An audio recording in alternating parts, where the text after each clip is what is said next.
Ok. Oui, je disais tantôt bonsoir à tout le monde, bonsoir à ceux qui nous écoutent. La caméra, ça va? La caméra n'est pas toujours bonne.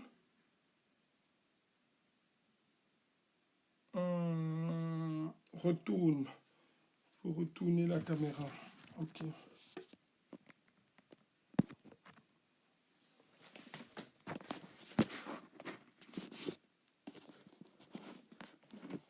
Ok.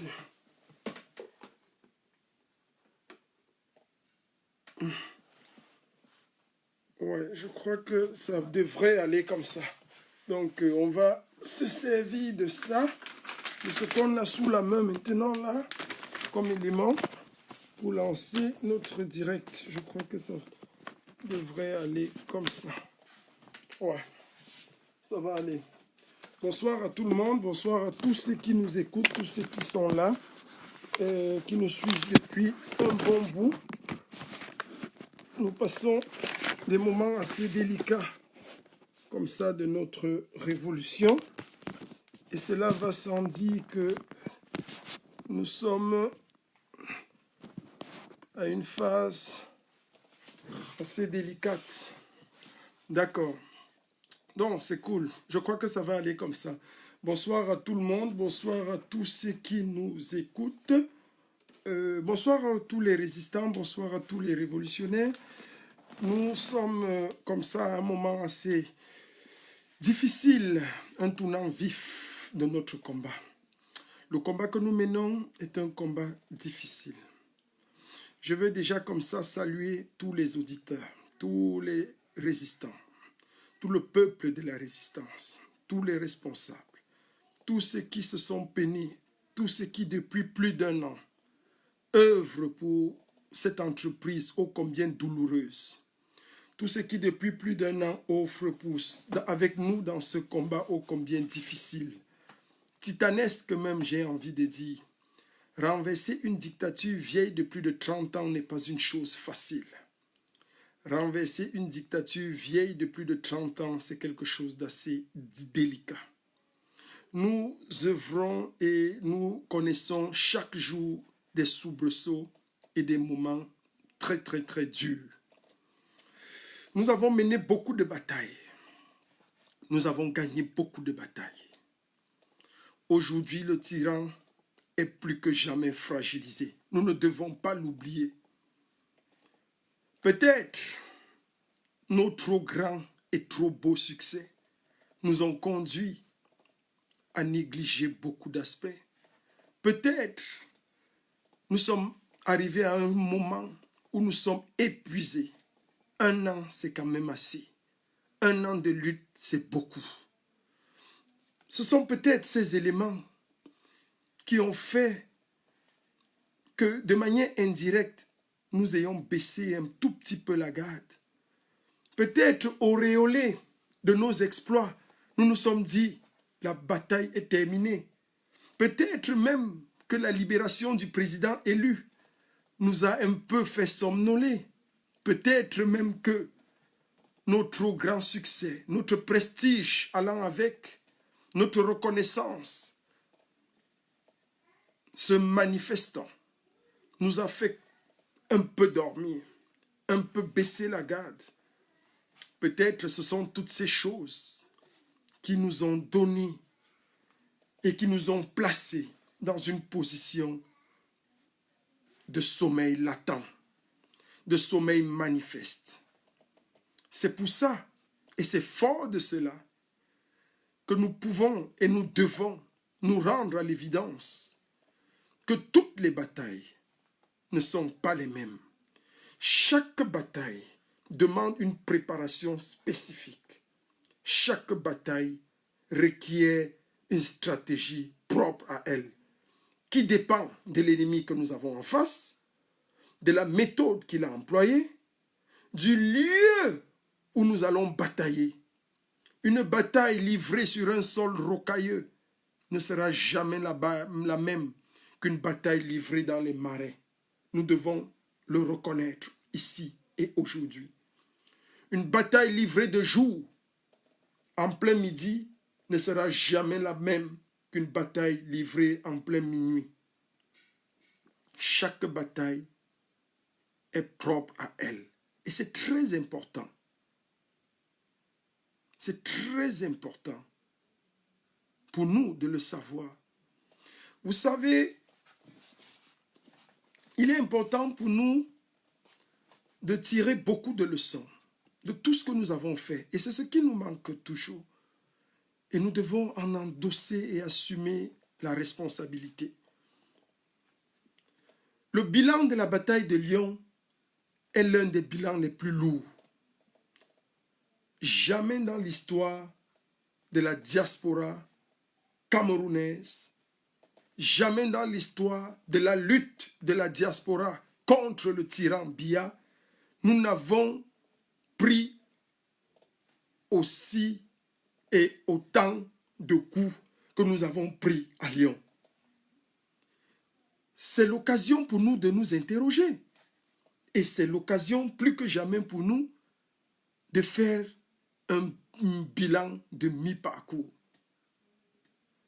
À Lyon, nous avons laissé beaucoup de combattants sur le carreau.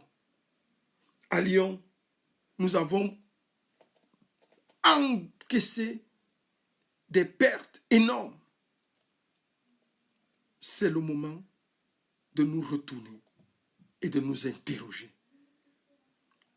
Toutefois, avant de venir et d'en arriver sur ce cas, il est important de rappeler que Lyon aura aussi été l'une de nos plus rudes batailles. L'une de nos plus rudes batailles dans la mesure où le tyran aura déboursé et déployé ses armes les plus redoutables, avec la force la plus titanesque, la plus terrible et la plus dangereuse. C'est de ça qu'il est question. Vous savez, et vous conviendrez avec moi, que la chute du tyran est imminente. Cela ne fait l'ombre d'aucun doute. Je vais commencer par ça. Cela ne fait l'ombre d'aucun doute que la chute de Biya est imminente. Vous savez, et vous voyez avec moi que les signes de sa chute sont manifestes. Aujourd'hui, nous traversons un moment assez sucré de la lutte. Et qui dit sucre, dit aussi sel. C'est de ça qu'il est question. Lorsque nous regardons les signes de la chute du tyran, nous voyons que jamais dans nos sorties, aucune bataille n'a été encensée, n'a été relayée par la presse et la télévision française. La bataille de Lyon est la première bataille pour laquelle se penchent les chaînes de télévision en France et dans le monde, de manière grosso modo. C'est une preuve de victoire manifeste et latente.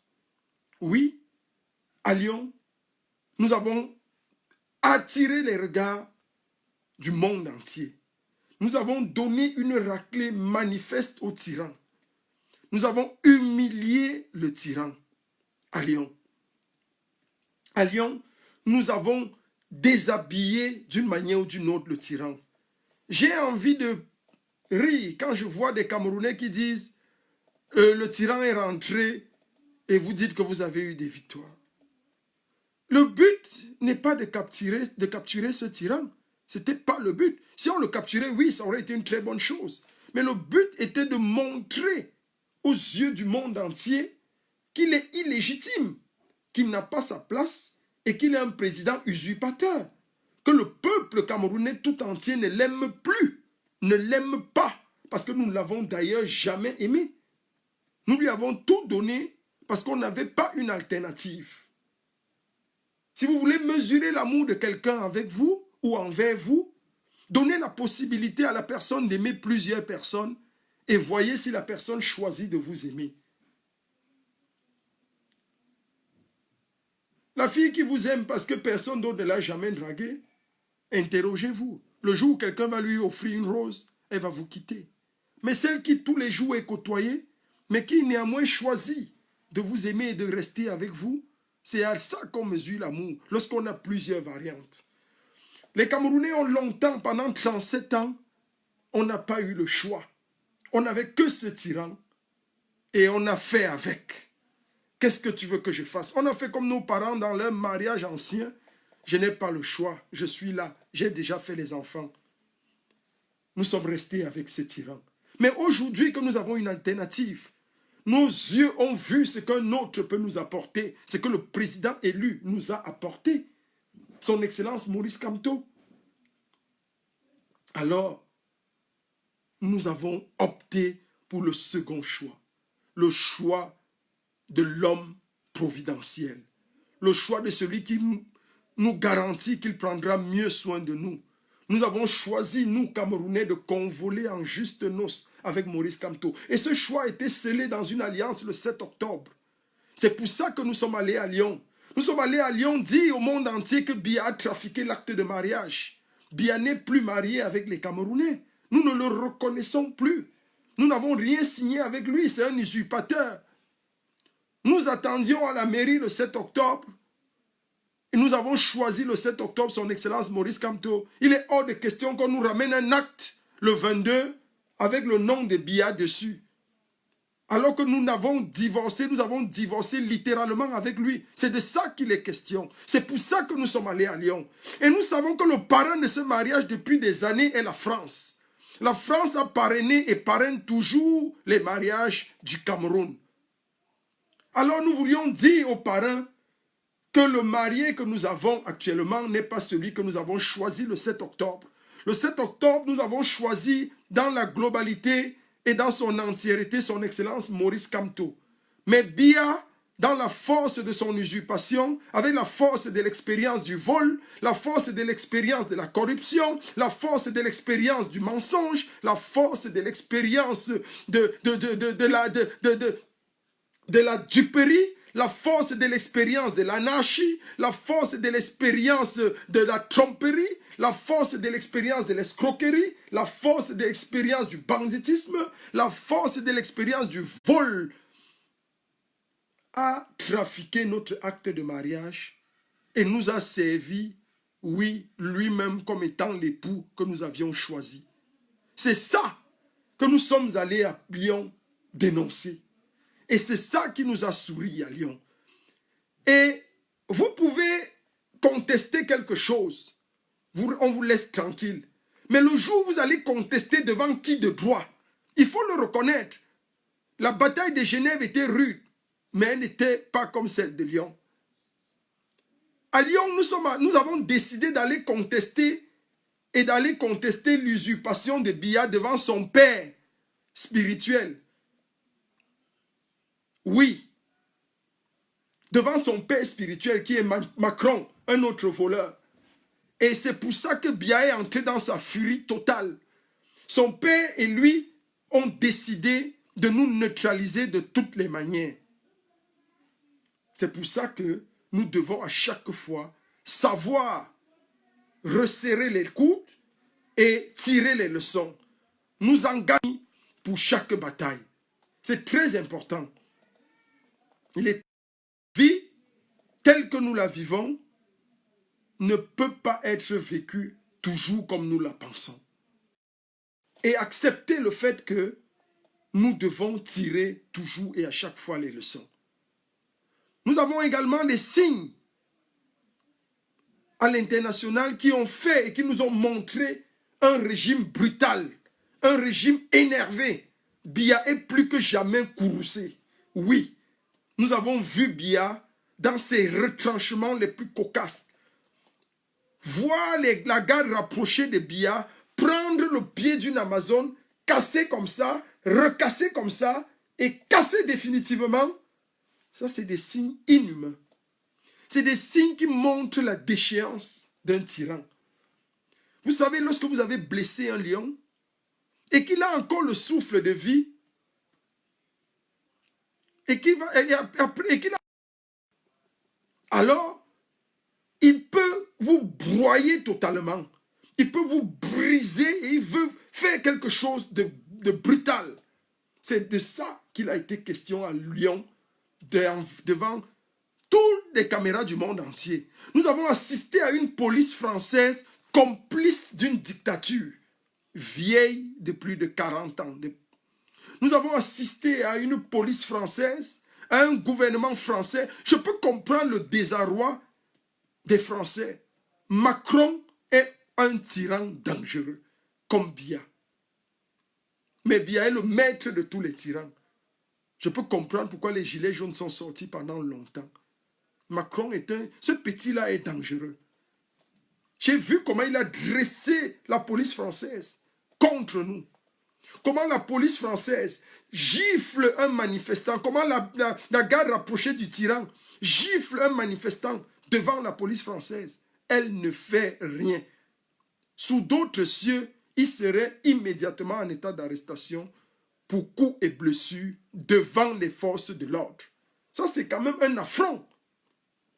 Mais nous assistons à ça et nous ne pouvons rien faire parce que la France est complice de la tyrannie et de la dictature de Biya. C'est de ça qu'il est question. Voilà des signes qui montrent à défiance que le régime de Yaoundé est un régime à terre. Nous ne devons pas baisser les bras. C'est le moment plus que jamais pour nous de tirer les grandes leçons. Vous savez, j'ai voulu vous présenter un tableau parallèle de la bataille de Genève et de la bataille de Lyon, pour que chacun parmi nous, l'un est très grave. Je ne vais pas venir ici dans ce live faire le procès de X, faire le procès de Y. Vous savez, votre général, en tant que leader et général de cette révolution, j'ai toujours pris sur moi la lourde responsabilité de m'assurer, 1, que le combat ne dévie pas, 2, que nous restons focalisés à l'objectif, 3, que le non au hold-up électoral ne soit pas trahi. Les autres choses, on va trouver des solutions et des compromis. Advienne que pourra. Tant que nous serons focalisés vers l'objectif, qui est le renversement de la tyrannie et de la dictature de Biya, nous allons toujours œuvrer ensemble. C'est pour ça qu'il m'a plu de vous dire que je voulais présenter dans les deux batailles, Genève et Lyon, sous une forme de tableau, pour que chacun parmi nous ici présents dise et voit par lui-même qu'est-ce qui a été bon et qu'est-ce qui n'a pas été bon. Quelles sont les leçons que nous devons retenir et quelles sont les leçons que nous devons ne pas retenir. Qu'est-ce qui a été fait à Genève et qui n'a pas été fait à Lyon? Qu'est-ce qui n'a pas été fait à Lyon et qui a été fait à Genève? Ainsi de suite, ou tout au moins, etc., etc. C'est de ça qu'il est question. Vous savez, je vais vous présenter de manière sommaire et de manière grosso modo ce que nous pouvons tirer et ce que nous devons tirer de ce qui a été fait à Genève. À Genève, nous avions un QG identique pour tout le monde. Un seul. Ce qui est symbolique de l'union et de l'unité. Même si à Genève, on n'était pas unis, parce que le problème que les gens posent, ou que nous posons aujourd'hui, c'est unissez-vous. En révolution, on n'a pas besoin de s'unir. Retenez bien ça. En révolution, on n'a pas besoin de s'unir. On n'a pas besoin de s'unir. En révolution, on a besoin d'avoir pour ennemi, d'identifier, d'avoir un seul ennemi en commun. Ce n'est pas l'unité qui fait marcher la révolution. Ce n'est pas l'unité qui fait réussir une révolution.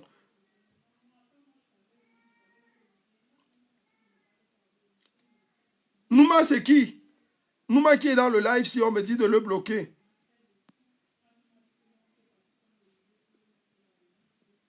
Un instant, je vais chercher cet individu qu'on appelle Nouma et le bloquer tranquillement. Anti-Nouma. Ok, on va bloquer Nouma. Mouna ou c'est Nouma. Ok, il a été bloqué, c'est bon. S'il y a quelqu'un bloqué, vous me le dites encore tout simplement.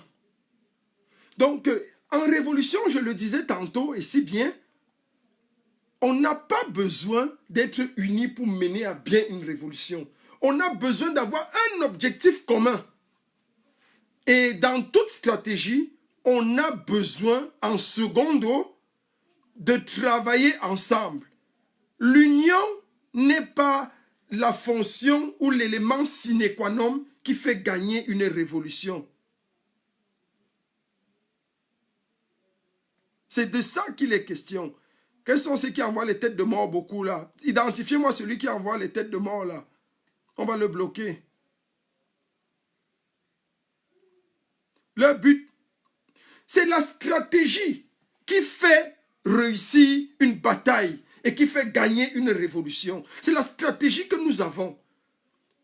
C'est la notion de leadership qui doit être acceptée et admise. Patrice Nouma, c'est qui? Il est où? Nouma vient faire quoi dans mon direct? Je ne veux pas les sorciers. Il faut faire très attention.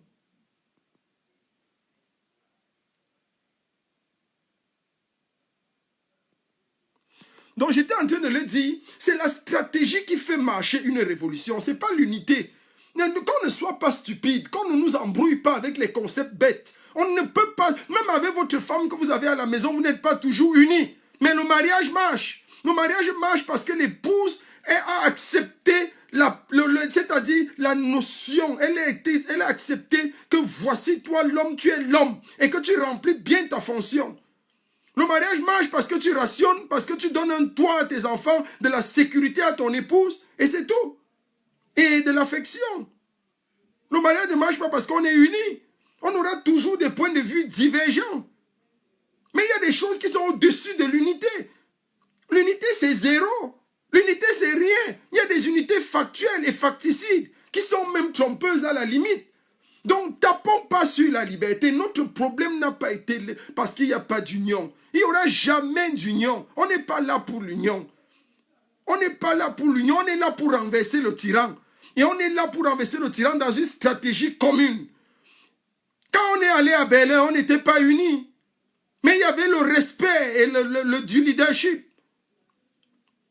Quand tout le monde est venu à la conférence de Berlin, et on est sorti de la conférence de Berlin avec un idéal commun. On avait un leader qu'on a accepté tous. Et ça marchait bien. C'était la personne, ma modeste personne. D'où viennent les problèmes? Vous croyez que c'est l'unité? Non, ne rêvons pas, chers compatriotes. Ne rêvons pas, chers résistants. Nous n'avons pas besoin aujourd'hui d'unité. Nous sommes trop divergents.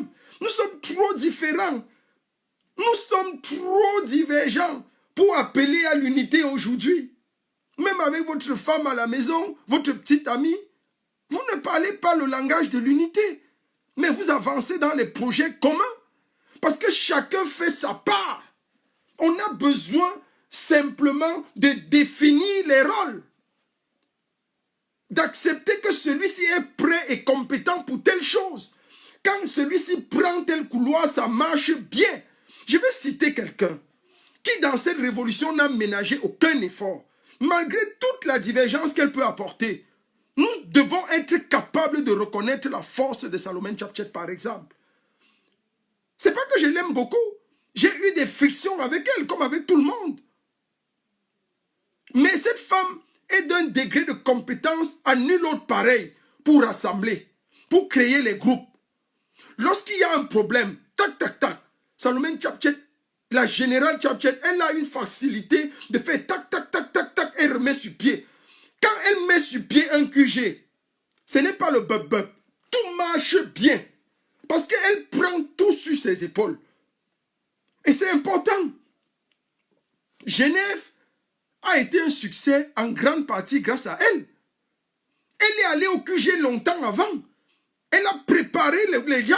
Elle nous appelait, nous qui n'étions pas encore arrivés. Que ce soit le général Etchenou, que ce soit le général Calibri, que ce soit n'importe qui. Elle a appelé tout le monde. Elle disait, voici les stratégies, on va faire comme ça.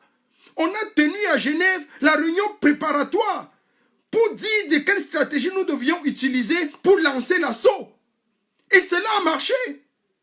Les Kemtaki n'étaient pas encore arrivés. Quand ils sont arrivés bien après, c'est sur la place des fêtes, là où nous nous retrouvions à Genèse, ou c'est place du Luxembourg, je ne sais pas trop quoi, place de la gare, que nous avons encore décalé, nous les leaders, aller expliquer la stratégie aux autres qui étaient venus bien après, pour leur dire, voici comme ça, comme ci, comme ça, comme ça, on a décidé comme ça.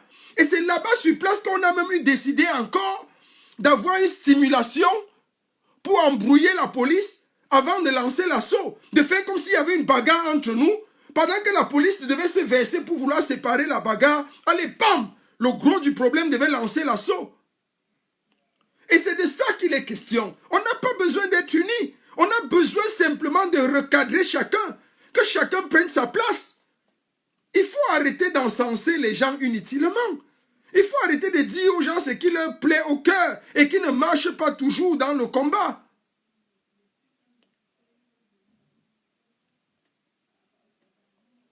Donc c'est de ça qu'il est question. Nous devons nous rendre à l'évidence. J'étais en train de parler d'une femme qui à Genève a abattu un travail titanesque. Mobilisant les troupes, arrêtant tout le monde. Oui, la générale Salomène, elle a mis sur pied quelque chose de fort. Et c'est pour ça qu'il n'y avait pas d'issue pour ceux qui aiment la division, pour ceux qui veulent à tout prix le leadership, pour ceux qui veulent à tout prix se faire voir. Il n'y avait pas de fonction, il n'y avait pas moyen. Parce que tout était canalisé. Tout était bien arrangé et bien amené. Et nous avons eu à Genève un général également, la Panthère, qui a battu un travail de lobbying puissant. Et ça a mené les choses bien. Pendant qu'on était dans les stratégies, il y en avait qui étaient avec les contacts avec les journalistes, français, suisses et tout ça. La Panthère connaît mieux ça, c'est lui qui avait ce couloir. Il y en avait qui étaient dans le couloir de la gastronomie. Il y en avait qui étaient dans l'accueil et la réception. Le général Hilaire de la Suisse était dans la réception, l'hébergement et tout ça, dans la logistique. Tout était bien façonné. Chacun avait son rôle. Et tout a bien marché.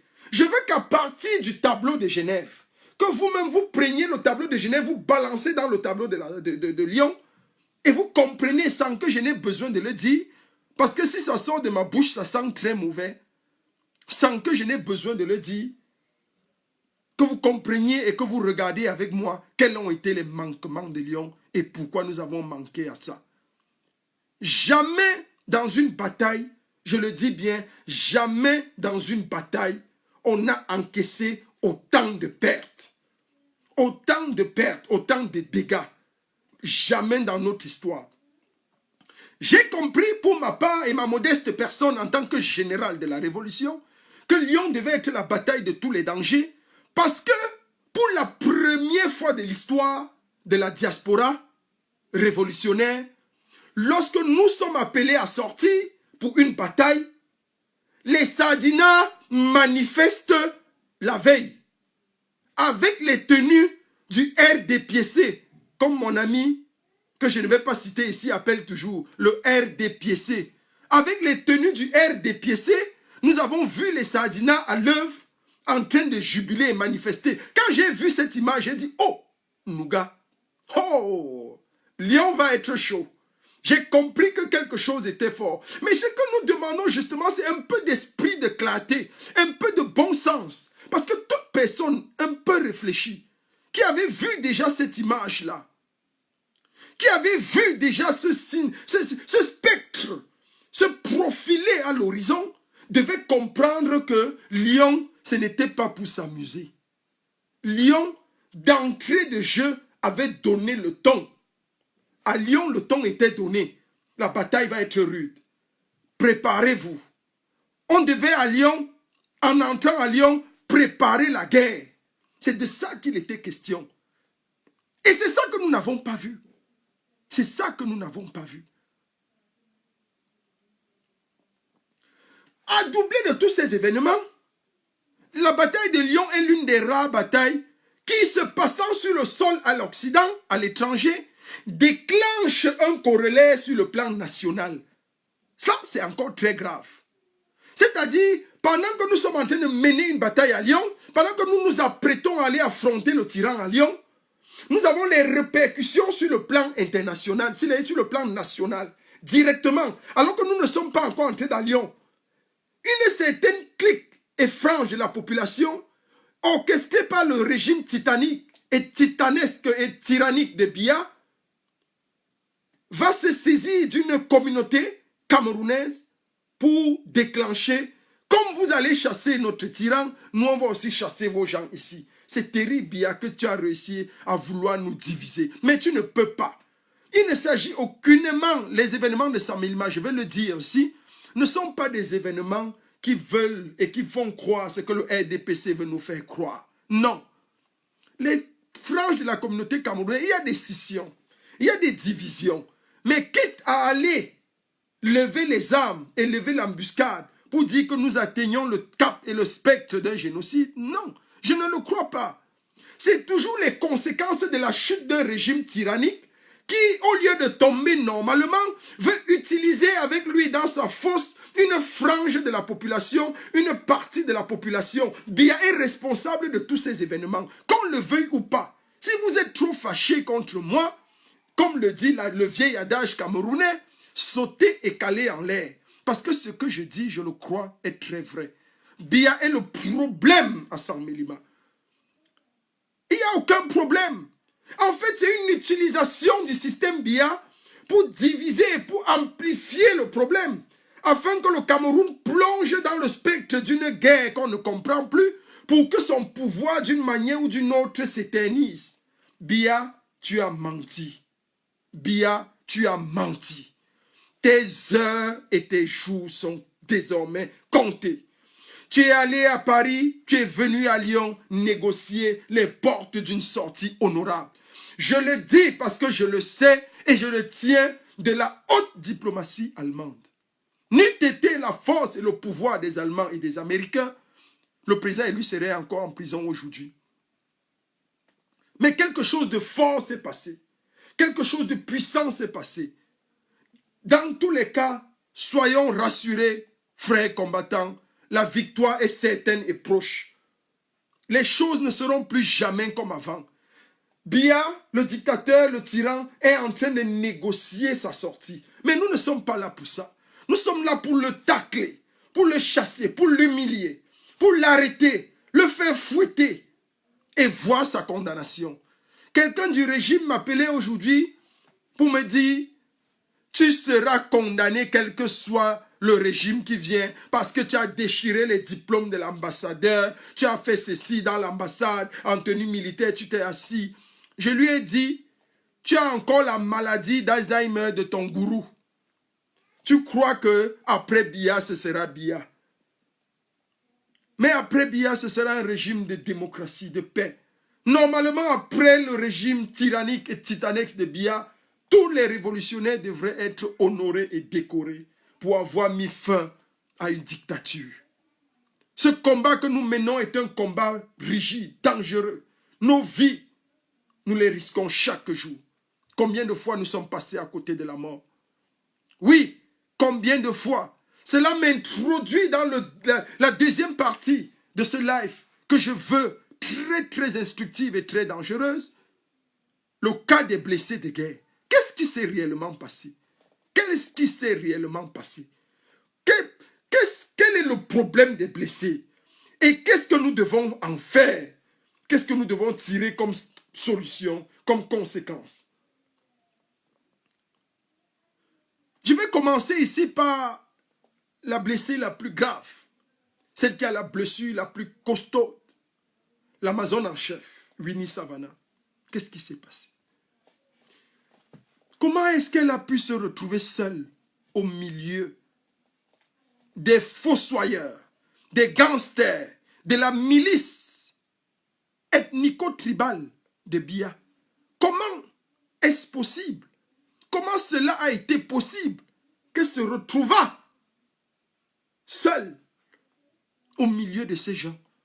Une femme fébrile. Quelle est la stratégie qui a été mise sur pied pour qu'elle s'y retrouve? Elle seule pourra répondre à cette question.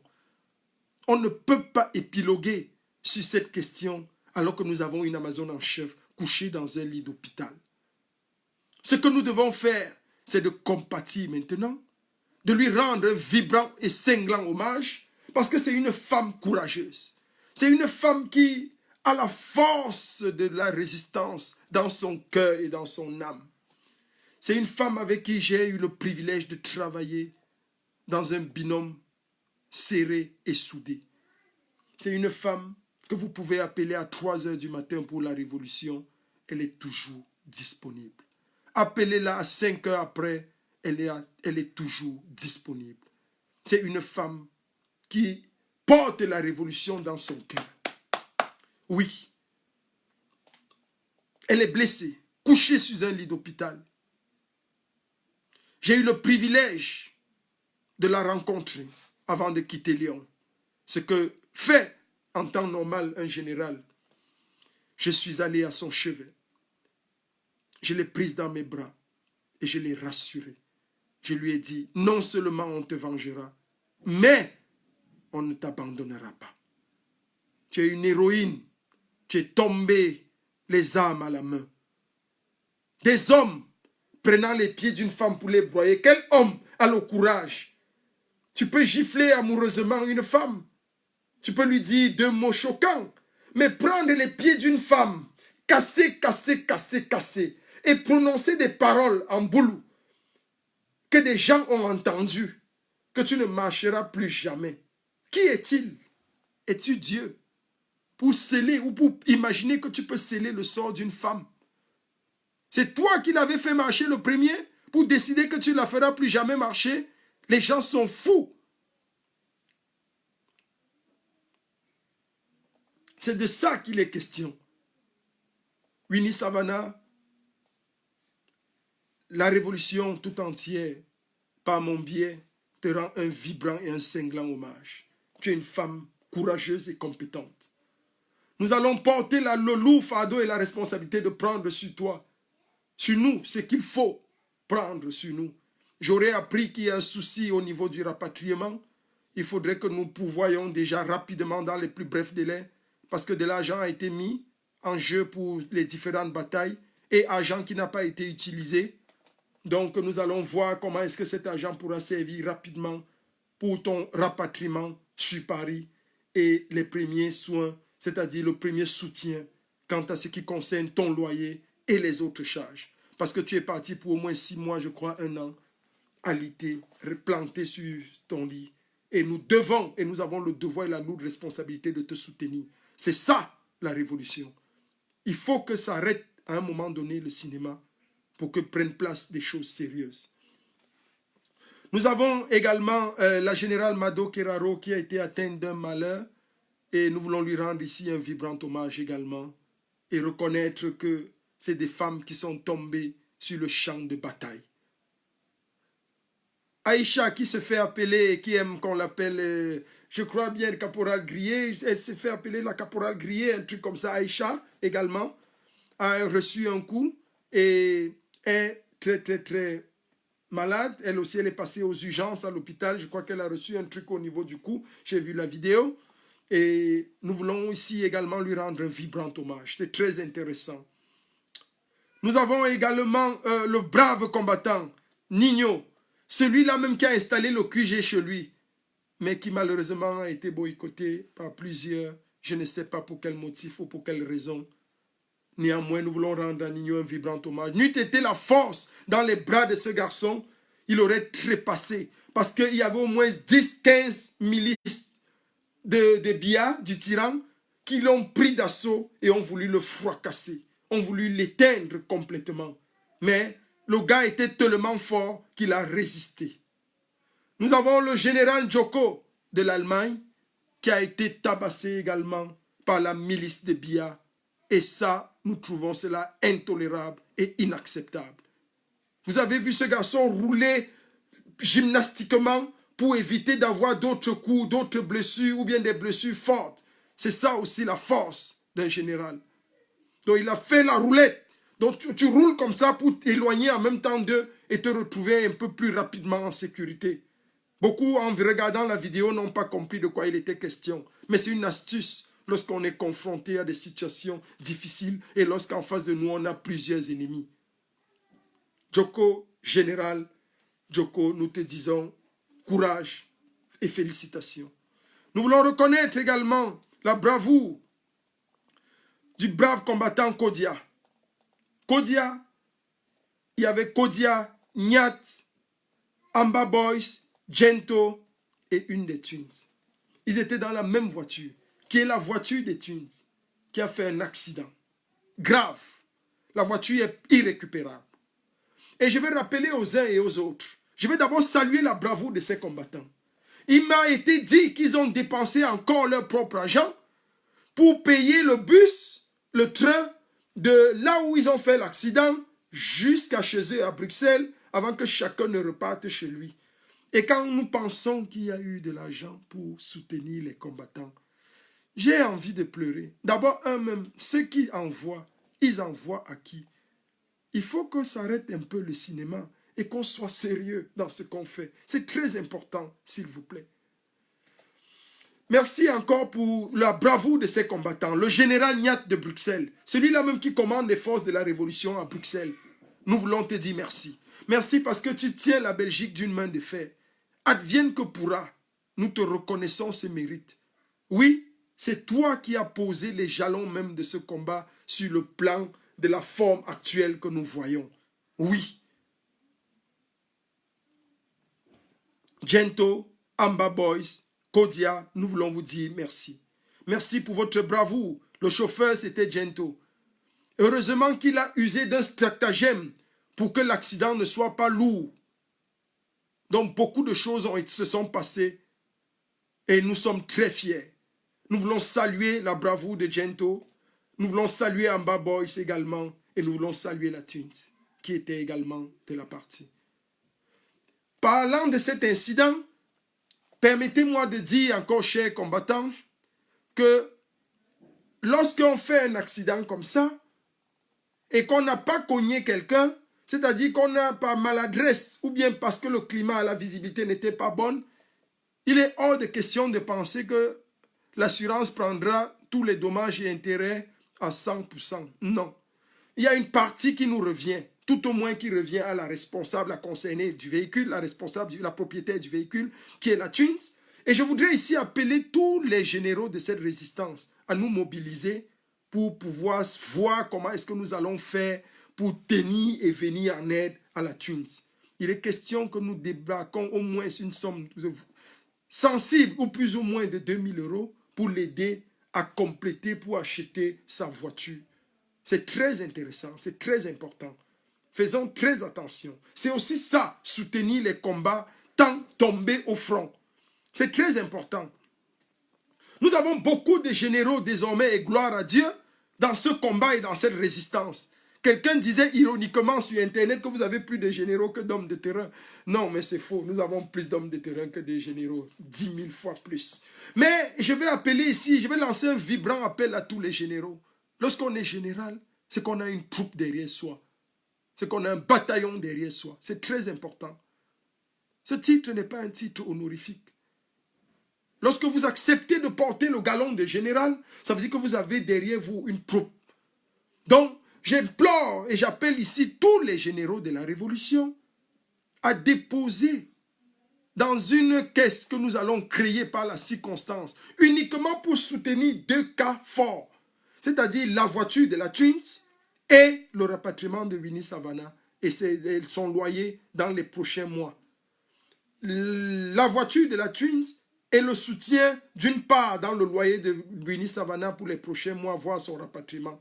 Si chaque général demande à ses troupes qu'il a derrière lui de poser seulement 300, je ne parle pas beaucoup, j'ai dit 300 €, 300 € sur la table, je vous assure, ça fait quelque chose de fort. Il y a au moins 20 généraux dans cette révolution et 20 leaders. Quand il dit généraux, c'est les généraux et les leaders, qu'ils soient commandants, responsables de ceci, les philosophes, les historiens de la révolution, tous ceux qui occupent une position plus ou moins stratégique dans le combat et qui passent souvent dans les médias et partout pour dire qu'ils sont experts en ceci ou en cela. C'est le moment aussi de montrer votre expertise dans le soutien des blessés de guerre. On ne va pas seulement être des théoriciens du discours et du langage, on va aussi être des théoriciens dans l'action. Il s'agit pour nous ici en tant que leader d'agir. Ce n'est pas toujours le peuple qui va dépenser. Ce n'est pas toujours le peuple qui va se crever les poches. Ce n'est pas toujours le peuple qu'on va appauvrir. Nous aussi, nous devons nous rendre à l'évidence que ce combat est le nôtre. Donc chaque général va déposer minimalement la modique somme de 300 euros. 300 euros à déposer. J'invite ici un comité à se constituer rapidement et qu'on donne un deadline d'une semaine pour que chaque général de cette révolution dépose sa somme de 300 euros pour que cela serve pour deux choses essentielles. Un, l'achat de la voiture des Twins, le complément d'achat de leur voiture, et de deux, le début de paiement des loyers de Winnie Savannah, et autrement, j'ai dit essentiel, primordial, et le reste réparti dans les petits dégâts que nous avons dû subir, comme les Olivier Tchanan, le général Olivier Tchanan qui a reçu quelques coups, il y a des choses à faire et tout et tout. On va diviser le reste pour amortir les chocs et les dégâts. Ceux qui venaient en Belgique, par exemple, dans la voiture de la Thune, ont dû dépenser encore pour repayer le billet de train pour rentrer. Tout ça, c'est des sommes imprévisibles. Cela doit être restitué. Moi, je vais rappeler aux uns et aux autres que je n'ai jamais bénéficié de 5 francs dans cette révolution. Je suis le malchanceux. Mais j'accepte ça. C'est mon rôle et c'est ma destinée. Tout l'argent vous entendez dire qu'on cotise partout et partout, je n'ai jamais vu où passe 5 francs. J'ai été assis avec des gens qui mangeaient de cet argent, mais moi, on ne m'a même pas donné une bouteille d'eau. Je paye toujours tout de mes poches. Depuis le 20 octobre 2018 que je suis entré et que j'ai lancé ce combat. Depuis que j'ai lancé la première marche à Berlin le 20 octobre 2018, qui a conduit à lancer le mouvement de la révolution, de la résistance, je n'ai jamais mangé 5 francs. Au contraire, je me suis chaque jour appauvri. C'est comme ça la vie. Moi, c'est ma destinée. J'accepte ça comme ça volontiers et je ne refuse pas. Donc nous allons faire avec et nous allons continuer. C'est ça et c'est de ça qu'il est question. Donc je veux comme ça continuer en citant les blessés de guerre. Il y a eu exactement un combattant également qui a reçu une gifle magique et que nous devons ici dénoncer. Des plaintes seront posées. Et puis, nous avons vu beaucoup de choses se passer, beaucoup de choses. Ce que je vais dire par-dessus tout, c'est que il y a une série de responsables que nous devons ici citer et qui doivent se mettre sincèrement la main à la pâte pour que l'élan de solidarité, nous voulons montrer ici au peuple que nous-mêmes les leaders, on n'a pas besoin d'être unis. On va tomber au front. Moi, je peux clamer et booster cela, mais c'est la vie.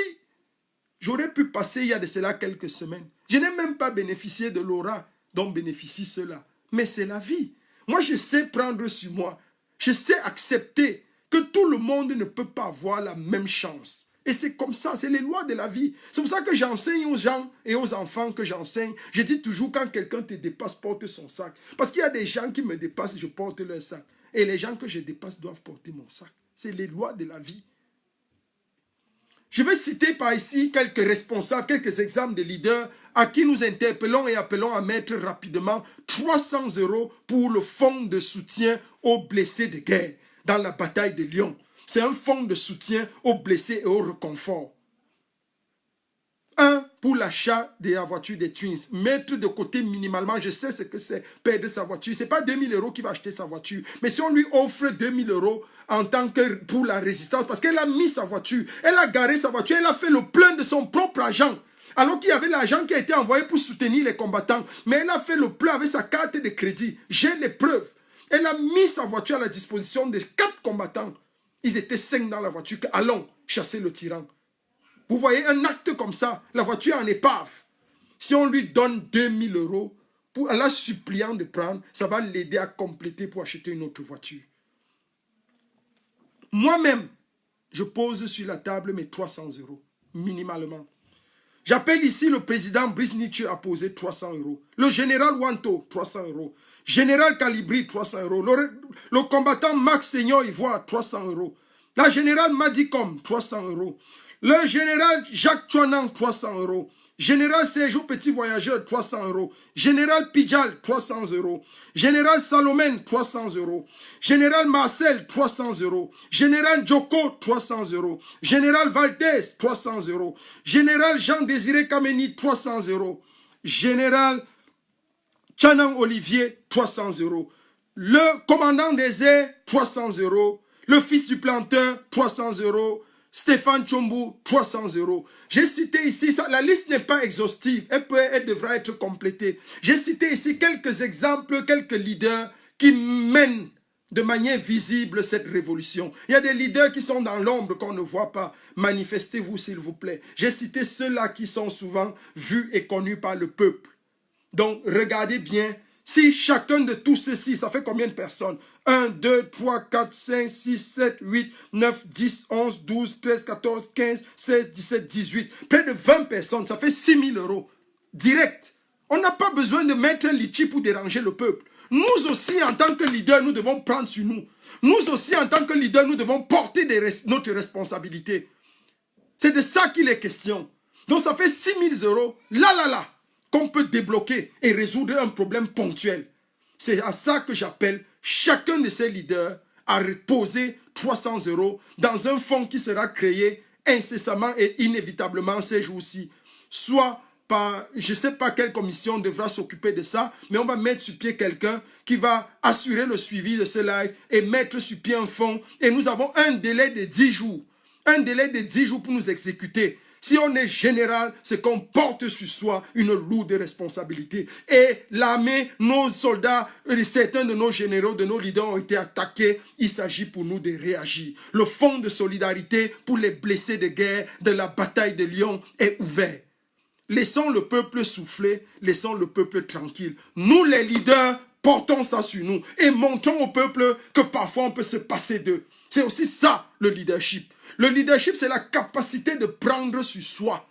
Le leadership, ce n'est pas s'asseoir et boire le champagne, tandis que le peuple boit de l'eau. Le leadership, c'est accepter, au lieu de boire du champagne, de payer beaucoup de bouteilles d'eau et aller boire avec le peuple. Que Dieu bénisse le Cameroun, que Dieu bénisse la révolution, que Dieu bénisse les révolutionnaires et que Dieu bénisse le leader de cette révolution, le général El Tchénou. Merci à tout le monde, que Dieu bénisse tous les combattants, tous les généraux et tous les leaders. Je vous aime, j'aime cette révolution. Et soyez sûrs et rassurés d'une seule chose, la bataille est presque terminée. Nous avons juste besoin de peaufiner une stratégie, de travailler main dans la main sans avoir besoin de parler d'unité. On n'a pas besoin d'être unis. On a besoin de coordonner nos efforts. Si on se retrouvait à Lyon avec une coordination minimale, on aurait fait des exploits 10 fois plus forts. C'est parce qu'il n'y a pas eu de coordination. Salomon Tchapchet, tu nous as manqué à Lyon. Quand tu es arrivé chaque fois sur le lieu de bataille, des jours avant, tu as préparé le terrain. C'est la dernière fois qu'on a une sortie, Salomon Tchapchet, expert en logistique et en rassemblement. Tu ne viens pas 2 à 3 jours avant pour nous rassembler. C'est ça ton fardeau et ton tribut dans ce combat, dans cette révolution. Tu vas prendre ça sur toi. Bien que tu ne t'entendes pas avec tout le monde, moi-même je ne m'entends pas avec tout le monde, mais à Genève on a fait des exploits. Que Dieu bénisse la révolution, que Dieu bénisse les combats et que Dieu bénisse les combattants. Nous sommes plus que jamais renforcés et aguerris. Lyon a été une bataille décisive. Lyon sera une bataille originale encore plus. J'ai suffisamment beaucoup de responsables et de leaders du mouvement corps qui ont parlé des soubresauts de la bataille. Il ne me revient pas, moi, en tant que leader de ce mouvement, de venir encore m'appuyer, m'apaisantir là-dessus. Des autres sont passés sur les manquements et les ratés de la révolution. Il me revient la responsabilité ici d'appeler tout le monde à travailler main dans la main, à coordonner nos efforts, nos stratégies pour que le combat aille de l'avant. Plus que jamais, nous sortons renforcés et victorieux. Que Dieu bénisse tout le monde, que Dieu vous bénisse. Vous tous qui avez pris un peu de votre temps pour m'écouter, moi qui ai saisi un peu de mon temps pour vous parler, j'aime ce combat, je vous aime et la patrie ou la mort, nous vaincrons. Nous restons scotchés, le gendarme de la révolution vous écoute et plus que jamais efficace et fort dans son rôle.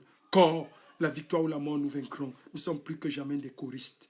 Gendarmes, policiers de cette révolution, de ce combat. Nous avons toujours l'œil sur le combat et nous continuerons jusqu'à la victoire totale. Jusqu'à ce que Maurice Kamto s'asseye sur le siège à tout dit et jusqu'à ce que la nation soit balayée des fossoyeurs.